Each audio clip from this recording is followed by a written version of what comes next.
우리 하나님 말씀 역대기 1장에서 9장까지인데 1장에서 8장까지는 집에서 읽으시고 9장만 제가 읽도록 하겠습니다.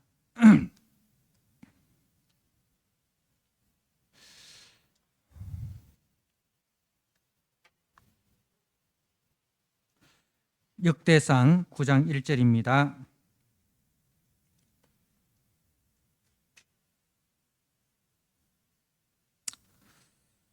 온 이스라엘이 그 계보대로 계수되어 그들은 이스라엘 왕조실록에 기록되니라. 유다가 범죄함으로 말미암아 바벨론으로 사로잡혀 갔더니 그들의 땅 안에 있는 성읍에 처음으로 거주한 이스라엘 사람들은 제사장들과 레위 사람들과 느디님 사람들이라. 유다 자손과 베냐민 자손과 에브라임 자손과 므낫세 자손 중에 자손 중에서 예루살렘에 거주한 자는 유다의 아들 베레스 자손 중에 우대이니 그는 암미후스의 아들이요 오므리의 손자요 이므리의 증손이요 바니의 현손이며 실로 사람 중에서는 맏아들 아사야와 그의 아들들이요 세라 자손 중에서는 여우엘과 그 형제 690명이요 베냐민 자손 중에서는 하스누아의 증손 호다위아의 손자 무술람의 아들 살루요 여로함의 아들 이브느야와 미그리의 손자 우시의 아들 엘라요 이브니야의 증손 루엘의 손자 스바데아의 아들 무술람이요 또 그의 형제들이라 그들의 계보대로 계수하면 956명이니 다 종족의 가문의 우두머리들이더라. 그리고 조금 넘어가서 17절 말씀입니다. 17절 문지기는 살룸과 악국과 달몬과 아이만과 그의 형제들이니 살룸은 그 우두머리라. 이 사람들은 전에 왕의 문 동쪽 곧 레위 자손의 진영의 문지기이며 고라의 증손 에비아삽의 손자 고레의 아들 살룸과 그의 종족 형제 곧 고라의 자손이 수종드는 일을 맡아 성막 문들을 지켰으니 그들의 조상들도 여호와의 진영을 맡고 출입문을 지켰으며 여호와께서 함께하신 엘라살의 아들 비나스가 옛적에 그 무리를 거느렸고 무셀레마의 아들 스가랴는 회막 문지기가 되었더라. 택함을 입어 문지기가 된 자가 모두 212명이니 이는 그들의 마을에서 그들의 계보대로 계수된 자요 다윗과 선견자 사무엘이 전에 세워서 이 직분을 맡긴 자라. 그들과 그들의 자손이 그 순찰을 쫓아 여호와의 성전 곧 성막 문을 지켰는데 이 문지기가 동서남북 사방에 섰고 그들의 마을에 있는 형제들은 일해마다 와서 그들과 함께 있으니 이는 문지기의 우두머리 된 레위 사람 넷이 중요한 직분을 맡아 하나님의 성전 모든 방과 곳간을 지켰습니다. 그들은 하나님의 성전을 맡은 직분이 있으므로 성전 주위에서 밤을 지내며 아침마다 문을 여는 책임이 그들에게 있었더라. 아멘. 우리가 매일 성경을 통해서 이제 우리가 역대기 말씀을 묵상을 하고 있는데 이제 성경을 읽다가 참 족보가 나오면 이걸 끝까지 읽어야 되나 중간에 건너뛰고 넘어가야 되나 그런 이제 갈등을 합니다. 그죠? 특히 뭐 창세기에도 족보가 나오고 또 뭐 에스라 느헤미야에도 족보가 나오고 마태 누가복음에도 족보가 나오는데 특히 이 역대기상은 1장부터 9장까지 족보가 나옵니다. 다른 이제 뭐 창세기나 다른 성경들의 족보는 뭐 한두 장 이렇게 나오는데 이 역대기는 이제 장 9장이나 이 족보가 나온단 말입니다. 그래서 이 족보를 끝까지 일장이 무슨 의미인지도 모르겠고 혀도 잘 안 돌아가고 또 읽고 난 뒤에도 뭐 별 남는 것도 없고 그래서 이제 그런 생각이 들죠. 건너뛰자. 근데 과연 이 족보를 건너뛰어도 되는가? 건너뛰어도 되는가? 성경에는 의미 없이 기록된 말씀이 없습니다. 그죠? 다 하나님께서 우리에게 주시는 그 영적인 메시지가 있습니다. 우리가 그 영적인 메시지를 깨닫지 못한다고 해서 그냥 넘어가면 안 되고 하나님 앞에 기도해야 되죠. 하나님, 이 창세기 역대기 1장에서 9장에 이 긴 족보를 성령의 감동으로 기록하신 이유가 무엇입니까? 분명 하나님께서 이유가 계셔서 성령의 감동으로 기록해 하셨을 터인데 그 의미를 제가 알지를 못합니다. 주님, 그 의미가 무엇인지 좀 깨달을 수 있도록 주님 도와주십시오. 그죠? 그렇게 우리가 기도를 해야 됩니다. 지난 주에 우리 백승우 집사님이 역대기에 대해서 간략하게 개요를 말씀을 드렸는데 이 역대기는 이제 그 열왕기와 사무엘 하와 열왕기의 내용이 반복되고 있습니다. 그러니까 이제 사무엘 하에는 이제 사울과 다윗의 이야기가 나오지 않습니까? 그 사울과 다윗의 이야기가 나오고 그다음에 이제 열왕기에 가서 솔로몬의 이야기가 나오고 솔로몬이 죽고 북쪽과 남쪽이 나누어지는 이야기. 그리고 이제 북쪽이 멸망하고 남쪽이 멸망하는 이야기로 이제 열왕기가 마쳐집니다. 근데 그 역대기를 읽다 보면 사무엘 하 그리고 열왕기 상하의 내용과 비슷한 부분이 많습니다. 많은데 좀 다르다 하면은 열왕기에 가면 북쪽 이야기가 많이 나옵니다. 그죠? 북쪽 이야기.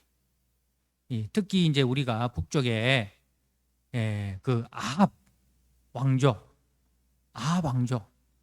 이세벨 이야기, 엘리사 이야기, 그 북쪽 이야기들이 많이 나옵니다. 근데 역대기를 읽다 보면 그 북쪽 이야기는 거의 나오지 않습니다. 거의 남쪽 중심, 다윗 중심의 이야기들이 나옵니다. 그게 이제 좀 차이점인데 이제 그것은 열왕기는 실패한 이야기. 우리 조상들이 이렇게 해서 실패했다. 이렇게 해서 하나님으로부터 징계를 받았다. 인간의 실패. 인간이 하나님 앞에 범죄하고 실패한 이야기들을 이제 기록을 합니다. 자, 역대기는 그럼에도 불구하고 하나님께서 우리에게 은혜를 베푸셔서 우리의 이름이 하나님의 생명책에서 지워지지 않고 하나님의 생명책, 그 하나님 나라의 족보에 우리의 이름이, 나의 이름이 기록되어 있다. 그 이야기. 그러니까 이제 열왕기가 죄에 대한 그 인간의 죄에 대한 그 절망이라면 역대기는 하나님의 은혜로 말미암아 소망의 이야기입니다. 그래서 이제 1장부터 8장까지는 그 조상들의 족보, 과거의 족보, 신앙의 뿌리에 대한 이야기이고, 오늘 9장의 이야기는 현재 예루살렘에 돌아온 자들의 족보입니다. 그 역대기는 이제 열왕기에서 바벨론 포로로 잡혀가지 않습니까? 그죠? 바벨론 포로로 잡혀가서 거기서 70년 동안 이제 포로 생활을 하는 가운데 자기의 죄를 회개하고, 그죠? 자기의 죄를 깨닫고 그 죄를 회개하고, 그리고 이제 하나님께서 이사야 선지자를 통해서 예언하신 대로 그 고레스 왕을 통해서 이제 신앙의 자유가 주어지게 됩니다. 너희들의 고향으로 돌아가서 여호와 하나님을 섬겨라라는 이제 고레스의 칙령을 받고 돌아온 자들이 이제 이 역대기의 독자들인데, 그 이 역대기의 독자들에게 참 그 여러분 바벨론 포로 70년을 살았다라는 것은 이제 당대와 아들 세대와 손자 세대 3세대가 그 땅에 머물렀다는 거 아닙니까? 그죠? 그러면 3세대가 머물게 되면 어떻게 되겠습니까? 이미 그쪽 나라 사람이 되어버릴 거예요. 그쪽 나라 사람이 되어버려요. 그죠? 우리나라도 보면 일제강점기 때 이제 저 중국으로 또 저 러시아로 그리고 저 뭐 사상 수수밭에 뭐 일하러 갔던 하와이, 멕시코, 그리고 미국, 세계 각지로 이렇게 흩어진 그 우리 동포들이 있지 않습니까? 지금 한 3세대, 그죠? 흘렀습니다. 이 3세대들 중에서 한국말 하는 사람들이 거의 없습니다. 그죠? 생긴 거는 이제 한국 사람처럼 생겼는데 말하는 거는 보면 다 현지 언어로 이렇게 말을 합니다. 말을 합니다. 근데 이제 이 사람들이 이 해방이 되었다고 해서 본국으로 돌아갈 수 있다고 해서 본국으로 돌아온다는 것은 참 힘든 일입니다. 왜? 거기에 이미 경제의 뿌리, 문화의 뿌리, 그죠? 인맥 다 이미 거기에 이제 정착이 되어 있습니다. 근데 예루살렘은 70년 동안 황폐되어 있습니다. 바벨론이 이제 느부갓네살 그 왕이 그 남쪽 유다를 이제 완전히 철저하게 짓밟았습니다. 그래서 좀 글을 읽거나 쓸 수 있는 그런 지식층들은 다 데려가 버렸어요. 용맹한 자를 다 데려가 버리고 거기는 그냥 농사 정도 지을 수 있는 그런 소수의 사람들만 남겨두었어요. 그러다 보니까 그 예루살렘 성은 그야말로 참 황성예태가 되어버린 거죠. 예루살렘 성전은 무너지고 성벽은 회파되어지고, 그래서 잡초만 무성한 그냥 뭐 우리 옛날 그 어른들이 불렀던 황성예터와 같은 그런 황무지가 되어 있는 거예요. 거기에서 저들이 무엇을 할 수 있습니까? 무엇을 해야 됩니까? 돌아와 보니 그야말로 황성예터인 거예요. 그래서 이 사람들이 참 우리가 왜 여기에 서 있는가? 우리는 왜 여기에 서 있는가? 자신들의 그 정체성, 우리는 무엇을 위해 여기에 왔는가? 자신들의 정체성, 우리는 누구며 우리는 무엇을 위해 여기에 서 있는가? 이 자신들의 정체성과 사명이 참 그 바벨론에 있을 때는 그 정체성과 사명이 부풀었는데 막상 현실에 딱 부딪히다 보니까 막막한 거예요. 막막한 거예요. 그래서 이 역대기는 이 세대들을 향해서 너희들은 누구며 너희들은 무엇을 위해 여기에 서 있는가 하는 그 정체성과 사명을 심어주기 위해서 이 역대기를 기록한 거예요. 그래서 그 정체성을 이제 심어주기 위해서 하나님께서 너희 조상들에게 행하신 그 일들을 이제 이야기를 하는데 그 사건은 안 나와요. 1장부터 8장까지 보면 어떤 사건 중심이 아니라 이름 중심으로 쭉 나옵니다. 그런데 그 이름 하나하나에 뭐가 있습니까? 사건이 있어요. 이름 하나, 한 사람 한 사람 속에 그 한 사람 한 사람의 삶이 있고 사건이 있는 거예요. 우리가 1장에 보면 이제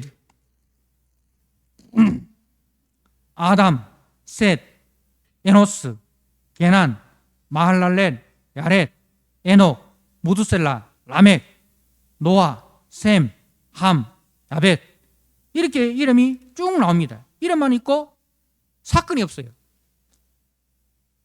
근데 이름 그러면 이 무엇을 의미하느냐? 이름 속에 사건이 있다는 거죠. 이 아담이라는 이름 속에 하나님은 그 아담의 그 모든 그 행적을 하나님이 기억하고 계신다는 거죠. 아담이라는 이 이름 속에 하나님은 아담의 그 사건을 다 기억하신다.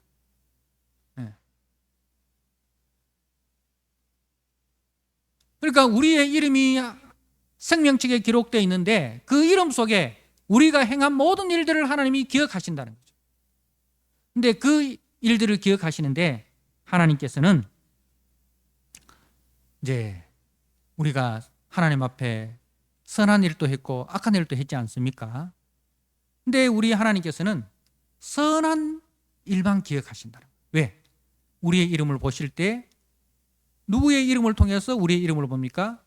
예수님의 이름을 통해서 우리 이름을 보시는 거예요. 예수님의 피를 통해서 우리를 보시는 거예요. 그래서 우리의 허물과 우리의 죄악을 보지 않으시고 예수 그리스도의 그 의로 우리를 봐주시는 거예요. 봐주시는 거예요.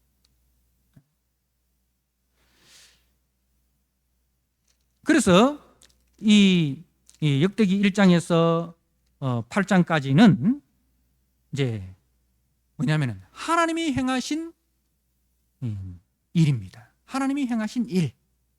그러니까 하나님이 이 하나님의 사람들을 통해서 행하신 이 과거를 우리에게 기억하라는 겁니다. 과거는 기억하고 그리고 이제 이 족보의 의미가 뭐냐면 우리가 오늘 여기까지 이렇게 있게 된 것은 누구 덕분이다?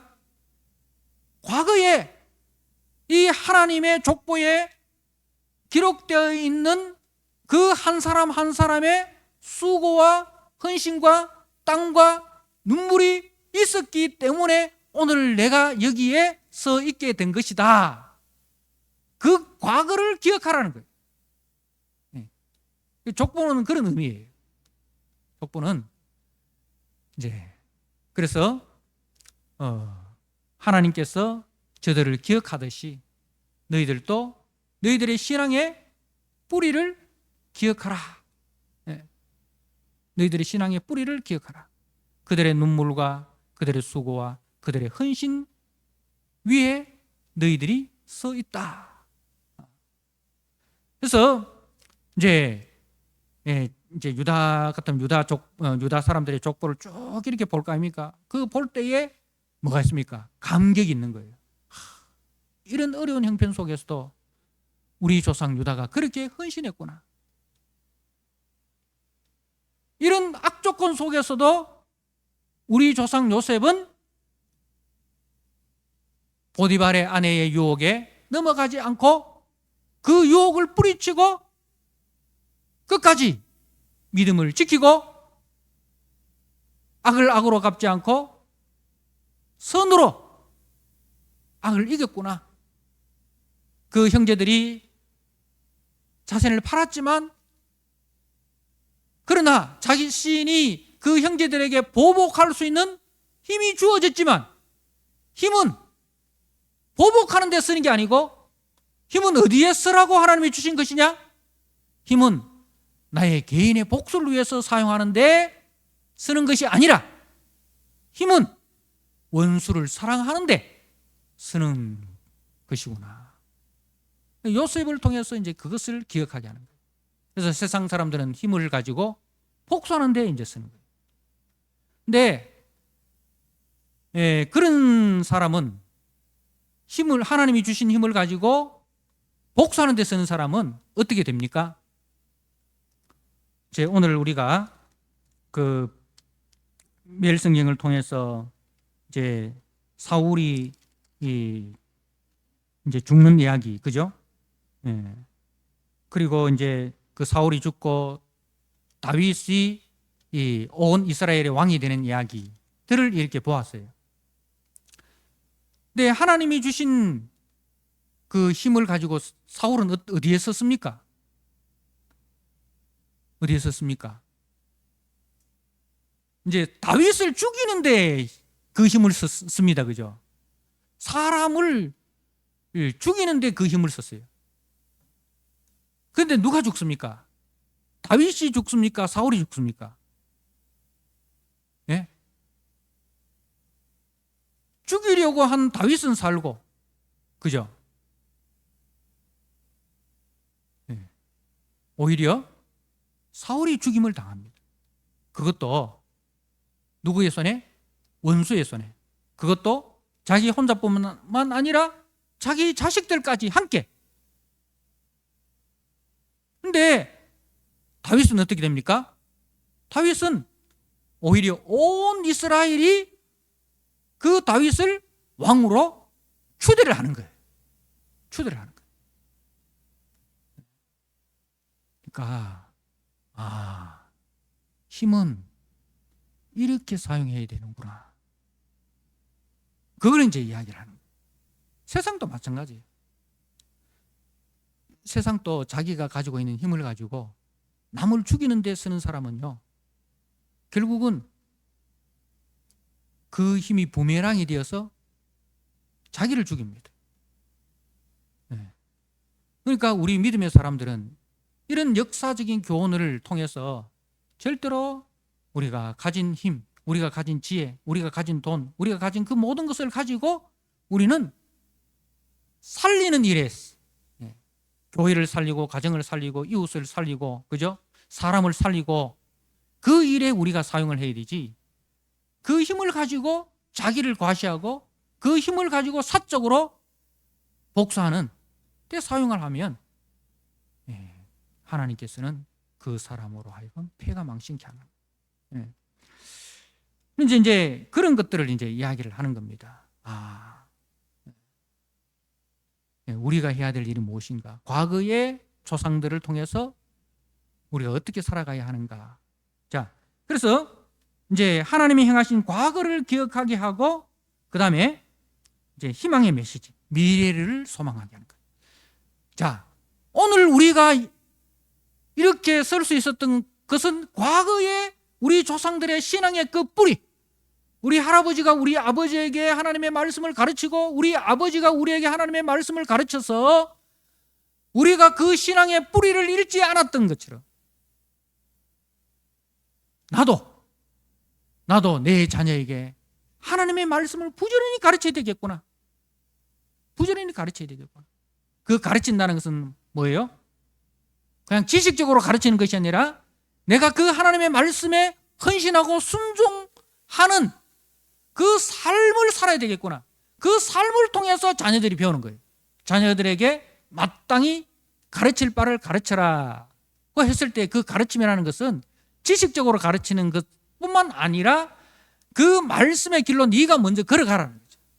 네가 그 말씀의 길로 걸어갈 때에 네 자녀들이 뒤따라올 때에 그 뒤따라오는 자녀들의 내가 걸어온 그 발자국이 뭐가 된다고요? 길이 되는 거예요. 그죠? 우리 할아버지가 걸어갔고, 나는 그 할아버지가 걸어갔던 길을 우리 아버지가 걸어갔고, 우리 아버지가 걸어갔던 그 발자국을 따라서 내가 한 발자국 한 발을 뛰고, 발자국이 모이다 보면 그게 뭐가 되는 거예요? 길이 되는 거잖아요. 그죠? 그것처럼 이제 내가 그 길 따라 오늘 여기까지 왔듯이 내가 걷는 이 한 발자국 한 발자국이 내 자녀들과 내 손자들과 내 후대의 길이 된다는 것을 기억을 하는 거예요. 그걸 이제 알고, 그래서 내게 주어진 이 현실 속에 하나님의 뜻을 묻고 그 뜻에 내가 순종함으로 우리 자녀들이, 우리의 후손들이 나처럼 이 믿음의 정상에, 그죠? 믿음의 정상에 서게 된다는 것. 그것을 이제 그래서 소망은 누구로부터 이루어진다? 나로부터 이루어진다는 거죠. 내가 믿음 안에 서면 우리 자손들은 소망이 있고, 내가 믿음 안에 바로 못 서면 우리 자손들은 소망이 없다 이거예요.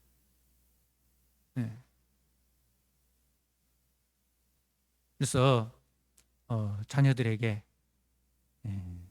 그 신앙의 삶을 내가 바로 보여주는 거죠.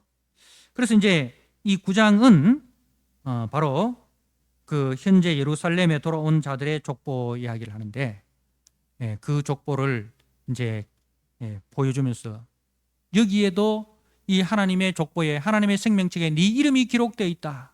네 이름이 기록되어 있다. 는 것을 이제 이야기를 하는 거예요. 그러니까 그 하나님의 생명책에 이름이 기록되어 있는, 자기의 이름이 하나님의 생명책에 기록된 것을 본 사람들이 어떻게 살겠습니까? 어떻게 살겠습니까? 감사함으로 살리죠. 하나님이 나의 그 삶을 다 기억하고 계시는구나. 이제 오늘 보면 이제 2절에 보면 제사장들과 레위 사람들과 느디님 사람들,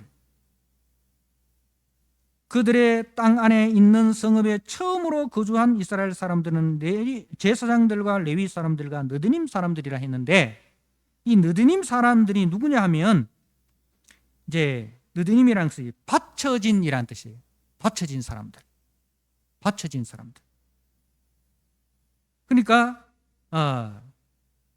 이제 성전의 일꾼들입니다. 평신도들인데 하나님의 일에 헌신한 사람들. 이게 이제 오늘 그 17절에서 읽었던 17절에서 이제 27절까지 회막의 문지기들이 쭉 나오지 않습니까? 17절에 문지기는 하면서 동쪽의 문지기, 그죠? 그리고 이제 그 회막의 문지기, 21절에 회막의 문지기, 이렇게 문지기들이 쭉 나옵니다. 그러니까 사람들이 제사장과 레위인들은 폼나는 일을 하는데, 그죠? 성전에서 그야말로 폼나는 일을 하는데 우리는 폼이 안 나. 문지기야. 27절에 보니까 성전 주위에서 밤을 지내며 아침마다 문을 여는 책임이 그들에게 있다. 네, 아침마다 문 여는데, 근데 그 문은 무슨 문입니까? 하나님의 성전의 문이라는 거죠. 하나님의 성전을 같은 직분이 있으므로 이들도 하나님의 성전을 맡은 자들, 너희들도 별 볼 일 없는 그런 사람이 아니라 저 제사장과 레위인들이 하나님의 성전을 맡아서 섬기는 것처럼 너희들도 하나님의 성전을 맡아서 섬기는 문지기들이다. 그냥 문지기가 아니라 하나님의 성전의 문을 지키는 밤낮 아침마다 열어주는, 그 요즘 말로 하면 뭐예요? 경호, 성전 경호대. 성전에 밤에 도둑이 들지 못하고, 성전에 이제 많은 그 기구들이 있지 않습니까? 값비싼 그런 보물들이 있지 않습니까? 그거 보물을 이제 지키기 위해서 이렇게 문지기로 세우시는 거예요. 그러니까 하나님 앞에서는 어느 누구도 작은 사람이 없다. 하나님 앞에서는 다 귀중한 사람들이다. 누가 높고 누가 낮은 것이 아니라 하나님께서는 5달란트를 맡을 사람들에게는 5달란트를 맡기고, 2달란트를 맡길 사람한테는 2달란트를 맡기고, 1달란트 맡길 사람은 1달란트 맡기는데, 근데 그 1달란트 맡은 사람의 일이나 5달란트 맡은 사람 일이나 하나님 보기에는 다 소중한 일이다. 너희들이 1달란트 맡았다고 해서 비교하지 말고, 응? 너희들이 맡은 일이 5달란트 받은 사람만큼 다 규정한 일이고 하나님 앞에 소중한 일이다. 그 이야기를 하는 거예요. 그래서 이제 지켰다 하는데, 이들이 또 보면 19절에 보면 고라의 증손, 고라가 누굽니까? 고라가 그 모세와 아론을 그죠? 대항해서 반역한 그 일당들 아닙니까? 그죠? 그래서 땅이 갈라져서 그 일당들이 땅 속에 이렇게 하나님의 심판 속으로 들어가게 된 사람들이잖아요. 그런데 고라의 증손, 손자, 아들, 이 성막문들을 지켰다. 그러니까 과거에 발목 잡히지 마라 이 말입니다. 과거에 우리 조상들이 잘못했다고 해서 그것이 너희들에게 연좌제로 주어지지 않는다. 하나님께서는 과거의 조상들이 잘못했다 할지라도 현재 우리가 그 과거에 발목 잡히지 않고 현재 나에게 주어진 그 일에 충성하면 하나님은 그 과거의 조상들의 그 연좌제로 너희들을 보지 않고 다 예수의 피로 너희들을 보고 너희들 의롭다 깨끗하다 그렇게 한다. 그래서 이제 과거에 발목 잡히지 마라는 거예요. 과거에 우리 조상이 고라였다고 해서 기죽지 말고, 그러니까 가게에 흐르는 저주를 끊어라 이라는 그 책이 있잖아요. 그 가게에 흐르는 저주는 내가 예수 믿으면 끊어지는 거예요. 예수 믿으면 우리는 이제 뭐 경주 이씨의 가문에 속한 자가 아니라 예수의 가문에 속한 자가 되는 거예요. 더 이상 경주 이씨의 피가 그 어떤 혈통이 우리를 지배하는 것이 아니라 예수의 피가 우리를 지배하는 거예요. 그게 가게의 저주를 끊는 겁니다. 예수 믿어도 가게의 저주가 계속 늘어나는 게 아닙니다. 우리 예수 믿으면 고라의 그 저주가 끊어지는 거예요. 그래서 자손이 수종을 드는 일을 맡아 성막문들을 지켰으니 그들의 조상들도 여호와의 진영을 맡고 출입문을 지켰더라. 그러니까 대를 이은 충성이죠. 대를 이은 충성. 그러니까 이제 광야 세대 때부터 지금 현재 세대들을 계속적인 충성. 근데 그 과거에 실수를 했다 하더라도 그 실수에 발목 잡히지 말고 남과 비교하지 말고, 그리고 내게 주어진 일을 최선을 다해서 하면 하나님은 그 사람을 충성되게 여기신다. 그 이야기를 하고 있는 거예요. 네. 그래서 이 족보 이야기를 통해서 우리에게 주시는 그 교훈, 교훈이죠. 그리고 또 보면 9장 1절에 온 이스라엘이 그 계보대로, 온 이스라엘. 그러니까 과거는 어떠했습니까? 남쪽과 북쪽이 나누어졌어요. 그죠? 남쪽과 북쪽이 나누어졌어요. 근데 이제는 그 분단이 뭐로 됩니까? 사랑 가운데 하나 되는 연합의 공동체가 되는 거예요. 과거의 너희들의 조상이 우상 숭배로 말미암아 분단되어졌지만 이제는 예수 안에서 그리스도의 그 은혜 안에서 그죠? 사랑 가운데 우리는 연합이 되었다는 거죠. 그래서 교회는 절대로 세상적인 기준과 가치가 들어오면 안 돼요.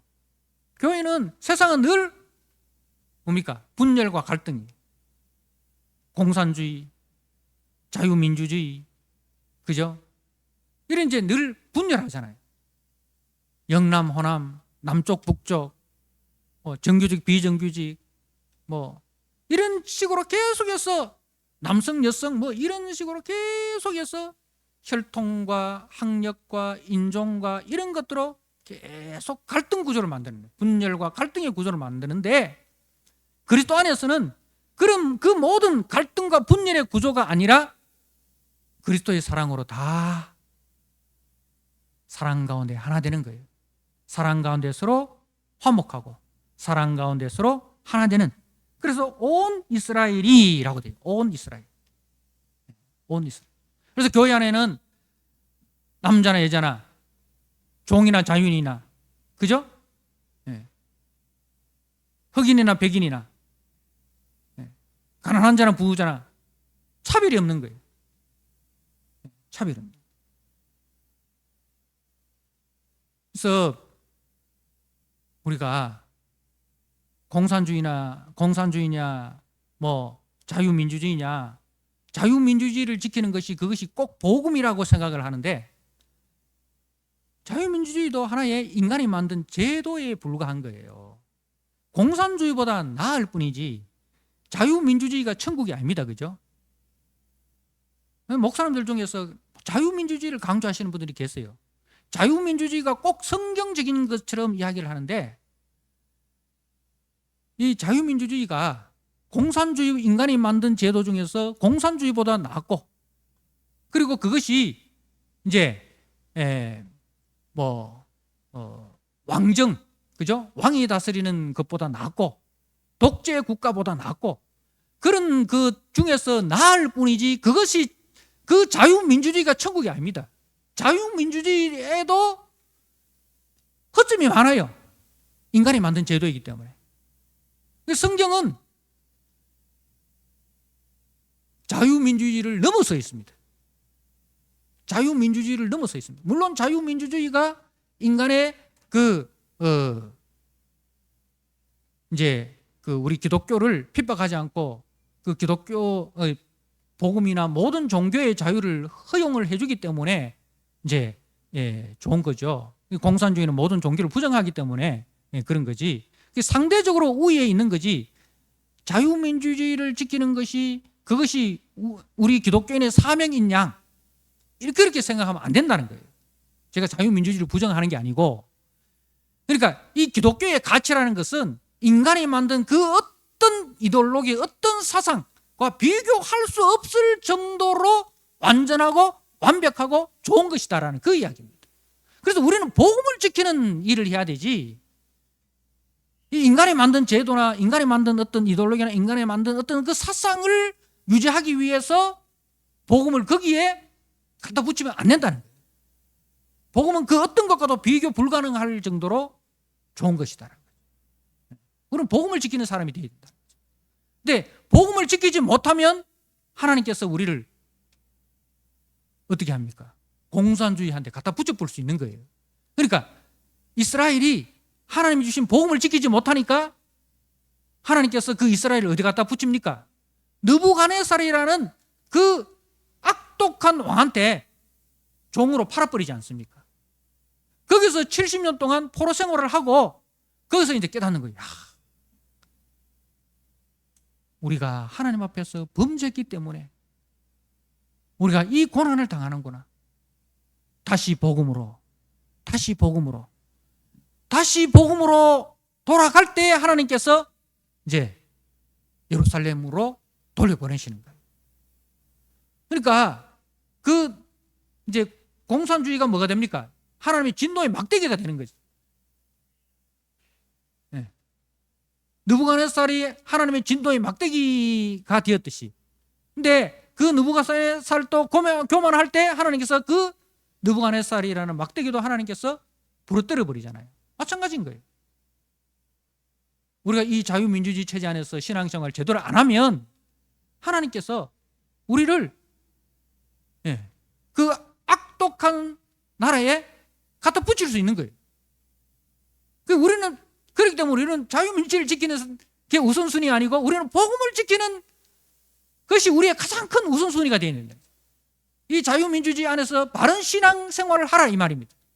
신앙의 자유가 주어졌을 때에 신앙 귀한 줄 알고 자본주의에 물들지 말고 세상 기준과 가치에 물들지 말고 이 복음을 지키고 그 복음으로 이 사회를 변혁시키는 그것이 우리의 사명이다는 그 이야기입니다. 그래서 온 이스라엘이라는 것이 이제는 복음으로 돌아오니까 뭐가 없어집니까? 남쪽과 북쪽의 갈등이 없어지는 거예요. 그래서 이제 제사장들과 레위인들과 느디님 사람들 이 어떻게 보면 신분적으로 차이가 있지만 그러나 그 신분의 차이가 아니라 뭡니까? 각자 역할이 다를 뿐이라는 거죠. 제사장은 제사장이 하는 역할이 있고 레위인은 레위인이 하는 역할이 있고 느디님 사람은 느디님 사람이 해야 될 성전의 일꾼들은 성전의 일꾼이 해야 될 일이 있는 거예요. 그 일의 역할이 다를 뿐이지 높고 낮음의 관계가 아니라는 거예요. 우리는 늘 세상적 기준과 가치에 잠식되어 있기 때문에 이걸 보면 누구는 좋은 일하고 누구는 저 밑에 일하고 이래는 이제 차등으로 생각하는데 절대로 그게 아니라는 거예요. 다 뭡니까? 하나다라는 거죠. 자, 그리고 3절에 보니까 유다 자손과 베냐민 자손과 유다 자손은 누구의? 유다 자손 중에서 누가 나옵니까? 다윗이 나오고 베냐민 자손 중에서 사울이 나오잖아요. 이것 또한 갈등 아닙니까? 그죠? 옛날에는 갈등이었어요. 자, 그리고 에브라임과 므낫세. 자, 유다와 베냐민은 남쪽이고 남쪽 지파, 남쪽 유다 나라고 북쪽은 에브라임, 여로보암이 에브라임 지파 출신이에요. 그죠? 그러니까 유다와 베냐민은 남쪽 유다고 에브라임과 므낫세는 북쪽 이스라엘이었어요. 그때는 옛날에는 갈등 구조였는데 이제는 포로에서 돌아왔을 때는 뭐가 됩니까? 하나님의 은혜 안에서 서로 하나가 되는 거예요. 온 이스라엘이 되는 거예요. 온 이스라엘이.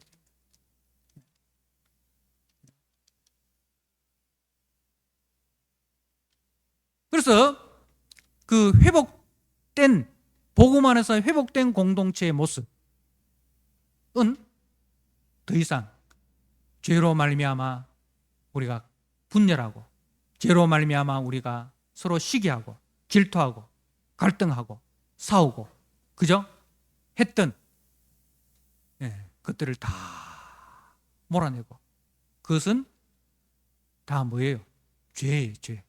다 그것을 몰아내고 이제는 우리가 하나님께서 우리의 허물과 죄악을 다 용서하시고 다 덮어주시고 그럼에도 불구하고 우리를 사랑했듯이 우리도 그 하나님의 사랑으로 형제의 허물과 형제의 죄악을 덮어주고 우리가 사랑 가운데 하나로 연합하는 공동체. 이것이 이들이 세워 나가야 할 공동체라는 거예요. 저들이 세워 나가야 할 교회 공동체는 바로 이런 공동체라는 거죠. 우리가 세워 나가야 할 공동체는 바로 이런 공동체인 거예요. 그래서 교회 안에는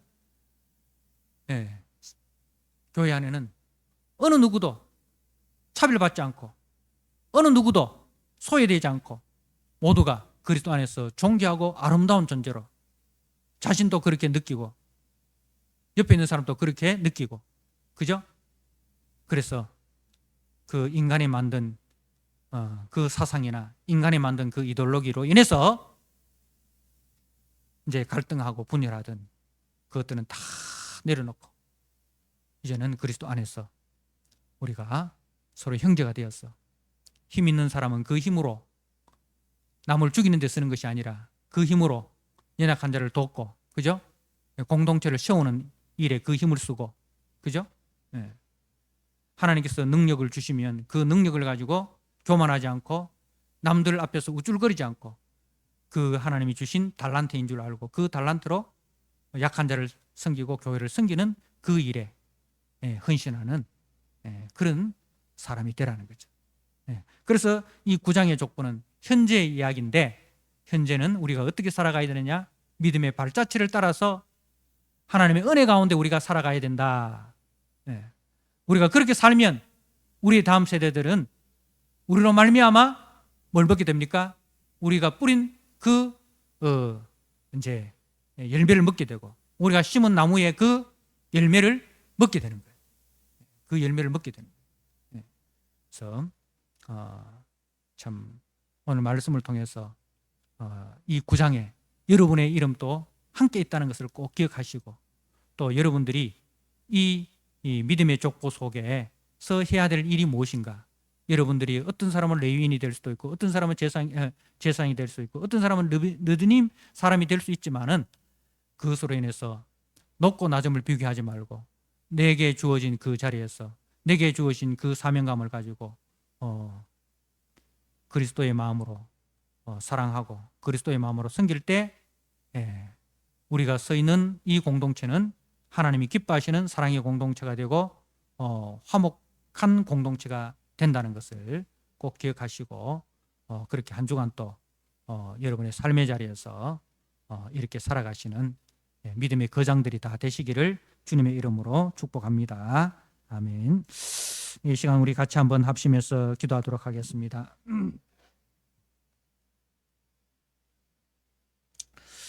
하나님 아버지, 이 과거를 기억하게 하시고 하나님이 행하신 과거를 기억하게 하시고 우리를 통해서 행하실 미래를 소망하는 저희들이 되게 하여 주옵소서.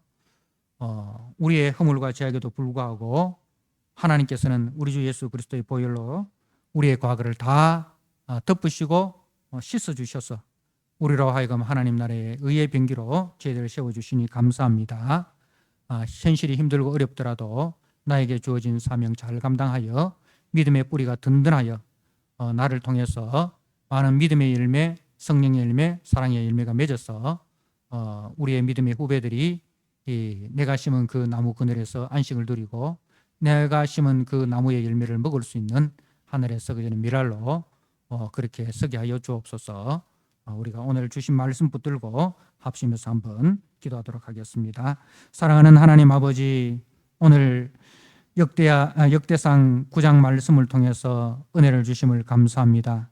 1장에서 8장까지 하나님 과거의 믿음의 조상들의 그 삶을 우리에게 보여주셨고 9장을 통해서 오늘 내가 살아가야 할 믿음의 족보를 우리가 보았습니다. 하나님 아버지, 우리 하나님 아버지께서는 우리의 과거를 다 덮어주셨습니다. 그리스도의 보혈로 우리의 죄와 허물을 다 덮어주시고 깨끗하다 하시고 의롭다 하시고 우리를 주님의 의의 병기로 사용하여 주시니 감사합니다. 주님, 지금 내가 서 있는 자리가 하나님 제사장의 자리이든 레위인의 자리이든 느비딤의 자리이든 하나님 그 자리 아버지 주께서 주신 사명 잘 감당하는 자리가 되게 하여 주시옵소서. 남들보다 더 뛰어난 아버지 능력을 내가 받고 남들보다 더 강한 힘을 내가 얻었다면 그 힘과 그 능력은 남을 지배하고 남 위에 군림하기 위한 힘과 능력이 아니라 아버지 공동체를 섬기고 연약한 자를 세우는 그 일을 위하여 주어진 주님 주신 은사이고 주님 주신 선물인 줄 알고 주님 주신 것을 주님의 뜻대로 잘 선용하여서 하나님 나로 말미암아 우리 공동체가 사랑 가운데 하나 되고 아버지 화평 가운데 하나 되는 은혜가 있게 하여 주시옵소서. 우리 교회 속에 세상의 그 어떤 아버지 이데올로기나 어떤 가치관이 우리 교회를 지배하지 않게 하시고 우리 성도를 지배하지 않게 하시고 복음의 은혜가 복음의 능력이 복음의 사랑이 우리 교회를 아버지 우리 성도들을 지배할 수 있도록 그 복음의 하나님 우리가 물들인 자들이 다 되게 하여 주시옵소서. 하나님 아버지 그래하여 복음으로 세상의 이데올로기와 가치를 아버지 정복하는 하나님 나라를 세우는 우리 성도들이 되게 하여 주시옵소서. 세상의 기준과 가치로 교회가 갈라지고 교회 안에서 하나님 아버지 분단되어지는 그 아픔을 우리가 봅니다. 주님 불쌍히 여겨주시고 긍휼히 여겨주셔서 우리 속에 복음으로 하나 되게 하여 주시옵소서. 그리스도의 사랑으로 우리가 서로 사랑하고 서로 연합하여 하나님 나라의 그 아름다움을 드러내는 우리 모든 한국교회가 될 수 있도록 주님 은혜를 베풀어 주시고 우리 목회자들이 하나님 복음을 잘 가르치고 복음의 정신으로 우리가 교회를 잘 섬겨서 하나님 우리 한국교회가 정말 이 한국 사회 속에 빛이 되고 소금이 되는 그 역할들을 잘 감당할 수 있도록 주님 도와주시옵소서. 한 주간 또 우리가 세상 속에서 하나님께서 세우신 아버지 이 빛이요 하나님께서 뿌린 하늘에 썩어지는 미랄이라는 것을 기억하게 하시고 하나님 우리가 선자리에서 정말 한 그루의 나무가 되고 우리로 말미암아 그 그늘에서 많은 사람들이 쉼을 누리고 우리가 맺은 열매로 말미암아 많은 사람들이 그 열매를 먹게 되는 하나님 그런 희생과 섬김이 우리를 통해서 있게 하여 주시옵소서. 예수님께 하신 이름으로 감사하며 기도드리옵나이다. 아멘.